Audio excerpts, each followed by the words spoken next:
IPL 2024లో Lucknow super Giants మరియు Mumbai Indians జట్లు ఒక ఇంట్రెస్టింగ్ మ్యాచ్లో తలపడబోతున్నాయి. మెయిన్లీ ప్లే ఆఫ్ రేస్ దృష్ట్యా చూసుకుంటే ఈ మ్యాచ్లో విజయం అనేది రెండు టీంలకు చాలా ఇంపార్టెంట్. అయితే అసలు ఈ మ్యాచ్లో ఆడబోయే ఇరు జట్ల ప్లేయర్స్ మధ్య ఉన్న టాప్ ఇంట్రెస్టింగ్ బ్యాటిల్స్ గురించి ఈ వీడియోలో తెలుసుకుందాం.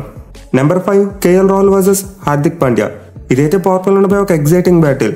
మెయిన్లీ ముంబై కెప్టెన్ హార్దిక్ పాండ్యా చూసుకుంటే కొత్త బాల్ తనే తీసుకుని ఫస్ట్ ఓవర్ వేస్తాడు. బట్ ఈ మ్యాచ్లో హార్దిక్ పాండ్యా అంత ధైర్యం చేస్తాడా లేదనేది ఒక క్వశ్చన్ మార్క్. ఎందుకంటే లక్నో కెప్టెన్ కేఎల్ రాహుల్కి హార్దిక్ పాండ్యా మీద ఎక్సలెంట్ రికార్డు ఉంది. వీళ్ళిద్దరు 7 ఇన్నింగ్స్లో తలపడితే 46 బాల్స్ ఆడిన అతను ఏకంగా 82 పరుగులు చేశాడు. అది కూడా హార్దిక్ బౌలింగ్లో ఒక్కసారి కూడా అవుట్ కాకుండా. సో స్టాట్స్ బట్టి క్లియర్గా కేఎల్ రాహుల్కి హార్దిక్ పాండ్యా బౌలింగ్ అని టెస్ట్ అని తెలుస్తుంది. పైగా ప్రజెంట్ అతను ఫామ్ చూసుకుంటే లాస్ట్ మ్యాచ్లో 50 కూడా కొట్టున్నాడు. చూడాలి మరి మ్యాచ్ పవర్ ప్లేలో హార్దిక్ పాండ్యా బౌలింగ్ చేస్తాడా లేదా అనేది. Number 4 Nicholas Pooran versus Jasprit Bumrah. ఇదైతే మిడిల్ అండ్ డెత్ ఓవర్స్లో ఉండిపోయి ఒక ఎగ్జైటింగ్ బ్యాటిల్. మెయిన్ ముంబై టీంలో చూసుకుంటే the one and only successful bowler Jasprit Bumrah. అతనైతే ప్రతి మ్యాచ్లో కూడా చాలా నిలకడగా బౌలింగ్ చేస్తున్నాడు. ఇన్ఫాక్ట్ ఈ సీజన్లో ఇప్పటివరకు ఏ మ్యాచ్లో కూడా 40 కంటే ఎక్కువ రన్స్ ఇవ్వలేదు. అదే నికోలస్ పురాన్ చూసుకుంటే గత కొన్ని మ్యాచ్లుగా కొంచెం స్ట్రగుల్ అవుతున్నాడు. మెయిన్లీ తన రేంజ్ పవర్ హిట్టింగ్ చేయలేకపోతున్నాడు. సో ఈ మ్యాచ్లో అయితే అతని కష్టాలు ఇంకా ఎక్కువ అయ్యే అవకాశాలు ఉన్నాయి.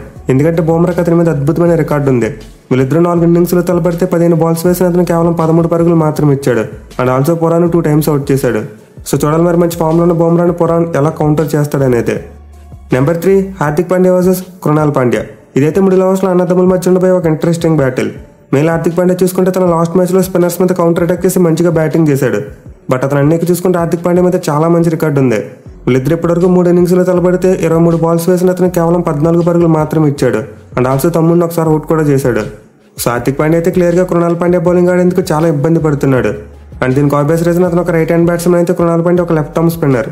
చూడాలి మరి ఈ మ్యాచ్లోనైనా తమ్ముడు అన్నే బౌలింగ్ చితక్కొడతాడా లేదన్నదే. Number 2 Suryakumar Yadav versus Ravi Bishnoi. ఇది కూడా మిడిల్ ఓవర్స్లో పోయి మరో top match battle. Mainly SKY చూసుకుంటే సీజన్లో ఆల్ అవుట్ పెర్ఫార్మెన్స్ ఇస్తున్నాడు. ఒక మ్యాచ్లో సరిగ్గా ఆడుతున్నాడు, మరో మ్యాచ్లో ఫెయిల్ అవుతున్నాడు. మెయిన్గా 2 మ్యాచ్లో చూసుకుంటే స్కై నుండి పెద్ద ఇన్నింగ్స్లు రాలేదు. సో ఈ మ్యాచ్లో ఎలాగైనా సరే అతను కంబ్యాక్ ఇవ్వాలని చూస్తాడు.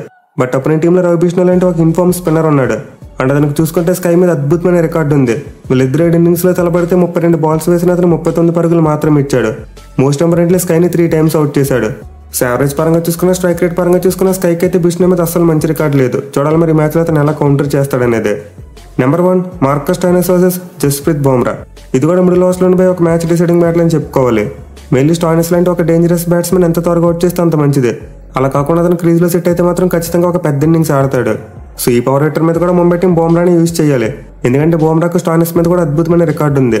వీళ్ళిద్దరు T20 ఫార్మాట్లో మొత్తం 10 ఇన్నింగ్స్లో తలపడితే 44 బాల్స్ వేసిన అతను 42 పరుగులు మాత్రం ఇచ్చాడు. మోస్ట్ ఇంపార్టెంట్లీ స్టోయినిస్ను 4 టైమ్స్ అవుట్ చేశాడు. సో యావరేజ్ చూసుకున్న స్ట్రైక్ రేట్ చూసుకున్న చాలా వర్స్ట్గా ఉంది. మెయిన్లో స్ట్రైక్ రేట్ అయితే బిలో 100 ఉంది. సో ఈ మ్యాచ్లో లక్నో పవర్ హిట్టర్స్ అని నికోలస్ పురాన్ మరియు మార్కస్ స్టోయినిస్ వీళ్ళిద్దరు కూడా అతిపెద్దగా ఉండడం బుమ్రా. అతను కనుక చాలా రేగితే వీళ్ళిద్దరు కూడా తక్కువ స్కోర్కి అవుట్ అయ్యే అవకాశాలు ఉంటాయి. ఇక వీటితో పాటు మనం పవర్ ప్లేలో రోహిత్ శర్మ మరియు మోషన్ ఖాన్ మధ్య కూడా ఒక మంచి బ్యాటిల్ చూడొచ్చు. మెయిన్ లెఫ్ట్ ఆర్మ్ సెమర్స్ ఆడేందుకు రోహిత్ శర్మ కొంచెం స్ట్రగుల్ అవుతాడు. సో అతను పవర్ ప్లేలో మోషన్ ఖాన్ ఎలా అటాక్ చేస్తారనేది చాలా ఇంట్రెస్టింగ్ ఉండబోతుంది. అలాగే మిడిల్ ఓవర్స్లో మయాంక్ యాదవ్ కనుక తిరిగి వస్తే తిలక్ వర్మకు మరి అతనికి మధ్య కూడా ఒక మంచి బ్యాటిల్ చూడొచ్చు. Mainly Tilak Varma pace bowling ఆడేందుకు కొంచెం స్ట్రగుల్ అవుతాడు. సో ఈ మ్యాచ్లో ఎలా చెప్పుకుంటే చాలా ఎగ్జైటింగ్ బ్యాటిల్స్ ఉండబోతున్నాయి. మరి మీరు ఏ బ్యాటిల్ కోసం ఇంట్రెస్టింగ్గా వెయిట్ చేస్తున్నారు కింద కామెంట్ చేయండి. Thank you for watching. Have a nice day.